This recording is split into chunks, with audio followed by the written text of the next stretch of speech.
Welcome to the third of my talks, part of St Olave's Lent course this year. Today we'll be thinking about buildings. There's a temptation to imagine that churches, Anglican churches anyway, looked pretty much the same forever. We would of course be wrong. If we'd come to St Olave's in 1821, it would have been full of box pews. The pulpit and reading desk would have been the focal point. The walls would have been plastered and white.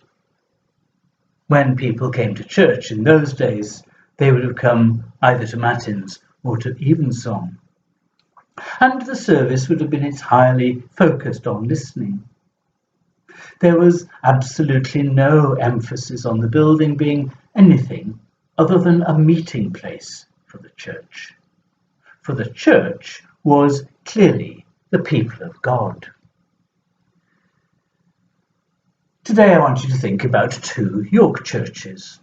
One is Holy Trinity Goodramgate and the other is All Saints North Street. We need to go to Holy Trinity Goodramgate and realise that this is what all parish churches looked like and had looked like for centuries. If you had gone before the Reformation into Holy Trinity in, say, 1540, the floor would have been lower and there would have been 4 or possibly 5 altars.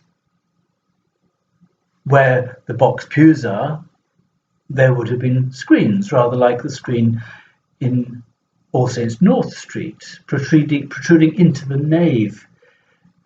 The screen offered visibility, but kept people out. Only the clergy were allowed in.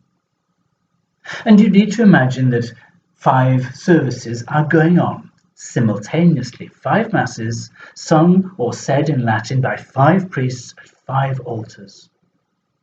Part of the mass are said silently by the priest, and the actions of elevating the bread or the cup are again simultaneous, with bells informing the people and the priests keeping an eye on each other to make sure everything is done together. For if transubstantiation is to happen, if Christ is to transform the bread and wine, it must be at the same time. People would not normally receive communion, of course. They were there to watch. And because everything was in Latin, they only understood the sermon. They knew the words, many of the words, but they didn't know what they meant. But people came to a holy place to watch holy things happen and to be the holy people. And they understood almost nothing, as I say. But if you'd come in 1640, a century later, or even a bit earlier, the box pews would have started to arrive. Families would sit there to listen, and there is nothing to look at. You don't even look at the preacher.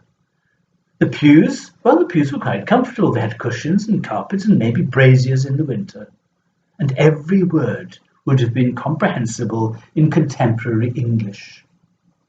At the beginning of matins or evensong, there would have been 10 minutes of reading the Psalms.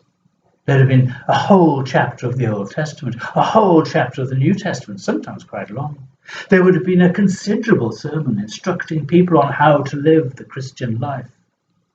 And in place of pictures of legends or saints, there were boards of charitable benefaction in prominent places, encouraging people to be equally generous. And the 10 Commandments, the Creed and the Lord's Prayer were written up in English for all to see. There was nothing else to look at, and the building was locked except for services. The people, you see, are the church, not the building. In 1840, all the parish churches in York would have been full of box pews. They all centred on audibility. But the huge explosion in church building in the 19th century was dominated by 2 particular movements. There were a lot of different movements going on, But the Oxford movement was concerned mainly with ideas, the theology of a sacramental church, and the Cambridge movement led the way for people's hearts, so that decor was really important. Decoration, ritual, layout, seating. Now, the Oxford and Cambridge movement weren't separate movements entirely, but they were part of a yearning for the medieval. There was a yearning for that world in opera and novels and railway stations too. The St Pancras Hotel, the Houses of Parliament are as much of that Gothic revival as any of the Gothic churches which were built in the 19th century. Not just in Britain, but of course throughout the empire. You can go to hill stations in Pakistan or to places in Zimbabwe, and there is a typical English church. And behind all this was a yearning for a sense of symbolism and mystery, a rejection of rationalism, a sense of the idea of a church building being not just a convenient place to gather. And even evangelicals followed, so much so that the Unitarian chapel in Leeds is as full of mysticism and symbolism as Leeds Minster. But then along came the 1960s with its parish communion, trying to make the choir in the chancel fit in with a slightly new feel, so that whereas they had been between the people and the altar, now the altar is moved down and the choir is at the top. And, well, who knows? I mean, what a mess it can be. But if people talk about what a traditional Anglican church is like, what, for instance, John Donne or George Herbert, Lancelot Andrewes, what Handel in Hanover Square would have seen, or Shakespeare, or Coleridge, or William Croft, or Orlando Gibbons, or even Purcell, for them, the church building was all about listening, and that's what the design was for. Of course, throughout the world and throughout history, churches have varied enormously. For the first few centuries, Christians didn't build specifically religious building. They worshipped in houses. The earliest we know of is on the Euphrates in Syria at Dura Europos. It's a house that was modified for worship around the years up to 220 AD. There was a room for meeting, there was a courtyard, there was another room that archaeologists call a baptistry, but I'm sure it isn't. It was part of a house that has slowly changed into some sort of church. And it has art on the walls, really low standard art, closer to graffiti really. Even though just a few yards away there was a magnificent synagogue with extremely high quality wall paintings. The Christians certainly didn't have access either to the money or the artists maybe. But certainly from as early as we can go, pictorial art was a really important part of Christian worship. The oldest purpose-built building, though, was built about 80 years later in Aqaba, just before the peace of the church, down on the Jordanian coast of the Gulf of Aqaba. And it was roughly a three-aisled, eastward-oriented church with a square apse at the east end. And in one way or another, most ancient churches followed this pattern, eastward-facing, with one or three naves. And of course, once Constantine the Great came along, there was a huge building boom, among the oldest being the Church of the Nativity in Bethlehem and the Church of the Resurrection in Jerusalem. Neither of these had altars, because it was a common practice to have different sorts of buildings for different use. There was the church for the Eucharist. There was a building for baptism.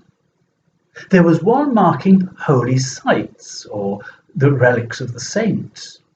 Those holy sites were such as you find in Jerusalem and Bethlehem. These are pilgrimage sites. You do not go to celebrate the Eucharist, you go to remember an event or a person.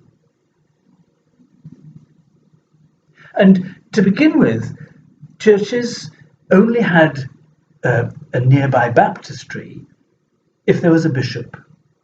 You went, probably once a year, to the bishop to be baptized in a building next to a church. And sometimes you would go to pilgrimage sites.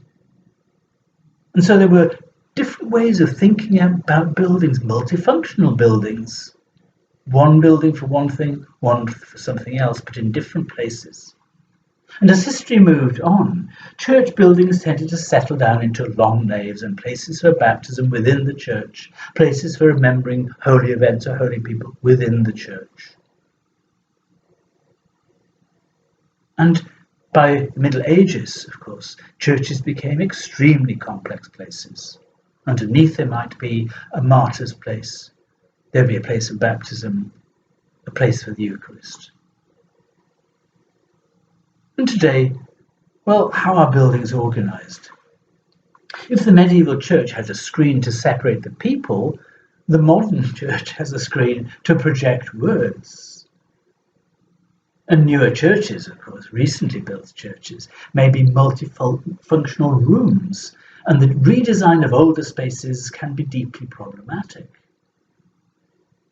Places which mix worship and social gathering, vaccination maybe, also echo those first house churches. What goes on in the church building has changed hugely, and since the beginning until now, they have constantly changed. Thank you for listening.